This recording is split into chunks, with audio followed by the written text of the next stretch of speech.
I want to play for you now one of the most glaring examples of how just because you say you're for law and order doesn't mean that you're really for law and order. I want to remind you before I play this clip of Donald Trump on Newsmax that the Haitian immigrants are in Springfield, Ohio legally through something called temporary protected status that has been in the law for 30 years or more. Here is what Donald Trump had to say about the Haitian migrant population in Springfield that's been the subject of they're eating their dogs, they're eating the cats. The subject of all of that has been the status of those immigrants. Here's what Donald Trump had to say. To our people. I mean, look at Springfield, where 30,000 illegal immigrants are dropped, and they may have done it through a certain little trick, but they are illegal immigrants as far as I'm concerned. They're destroying the town. They're destroying the whole. They'll end up destroying the state. Yeah. We cannot let this happen.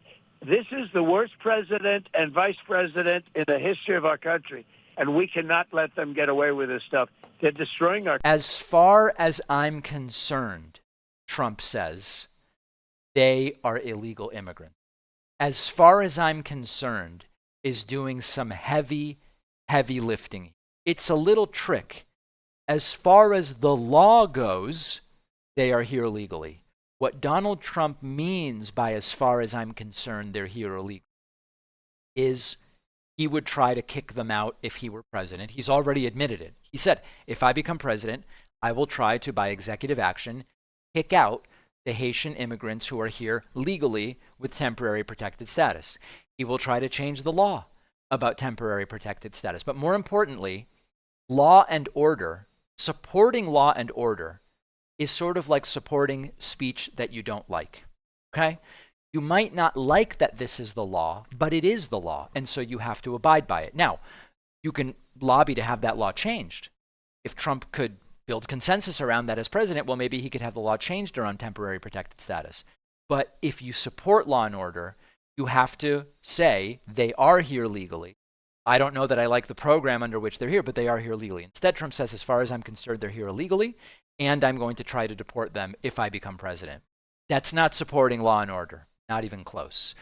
Trump also blaming migrants for inflation during this Newsmax interview.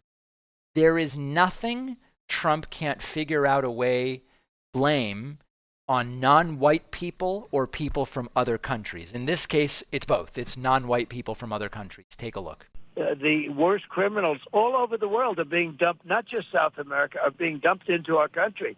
By hundreds of thousands are in our country, and they're in our country now. And you look at Springfield, Ohio, you look at Aurora in Colorado, where the governor has no idea what to do. I mean, they're literally taking over cities, and other cities and towns, even if they haven't arrived yet, are just, I mean, they don't know what is going on. They are so scared. Yeah. They're so worried. And I actually think, Rob, that may be a bigger thing than even the horrible inflation that's, destroying our country. Yeah. Well, and as stated, I mean, one of the biggest problems with inflation is housing prices. You want to know why housing prices keep going up? It's because we have 20 million new people living in this country, and they don't need a place to live. Absolutely.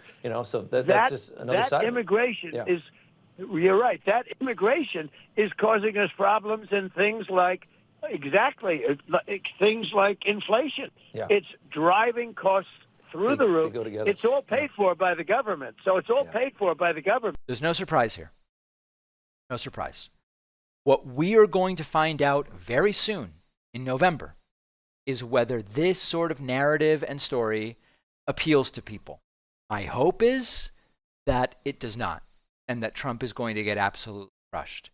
My concern, especially from being here in Vegas around a lot more right-wingers than I'm used to, is that it is resonating with people. Trump also deteriorating as the interview progressed with another one of these, he calls them weaves. I call them borderline demented rants.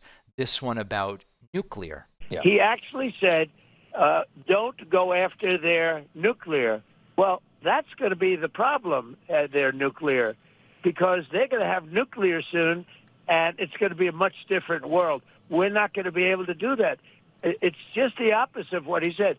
And I said that very strongly. I said, you must be kidding when you, did he really say that? Because the question was put that he made that statement. It was just after he made it. And I said, it's just the opposite. Yeah. You have to go just the opposite with Joe. You know, I call him Crooked Joe. I call him Sleepy Joe. But yeah, so good luck unpacking that. Trump, as usual, making no sense whatsoever. And then finally, when Trump is asked about hurricanes, he ends up ranting about electric vehicles. Says that you and Republicans are lying about FEMA siphoning their funds to send it to the migrant crisis that this administration has created. What's your answer to that? Well, he's paid billions of dollars. He's giving money away to illegal aliens, as you would say, or illegal migrants. You can call whatever you want. The name is the same. The people that come into our country illegally, many of them are murderers. Many of them are drug dealers and gang members. The crime rates all over the world are going down because their criminals are being dumped into our country at levels that nobody's ever seen before. Yeah. It's an absolute outrage what they've done to our country at the border and what they've done with respect to inflation and energy and stupid electric car mandates where everybody's going to have an electric car in a short period of time, and they don't want all electric cars. And by the way, electric cars are fine for a certain percentage of the market, but you have to have gasoline propelled cars. You have to have, I would say, hybrids are very good, and new things are coming out. Yeah. But it's just ridiculous. These people truly don't know what they're doing.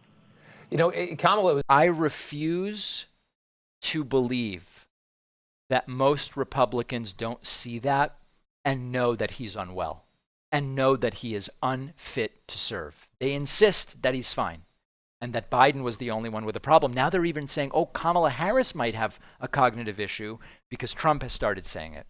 But I think deep down, most of these right-wingers see this stuff and they know something's wrong with Trump. They would just still prefer it over Kamala Harris, and that's a really sad commentary. There's a few Republicans who are willing to say it. Mitt Romney, Liz Cheney, Adam Kinzinger, and some others, some former Trump staffers. I'm not a left-winger, they say, but it's about fitness, and it's about supporting democracy. I have to support Kamala Harris, or at least I'm not voting Trump, as Mitt Romney has said. I think there's a lot of Republican voters who see it, and they may just be too scared to admit it publicly. We'll see how they vote.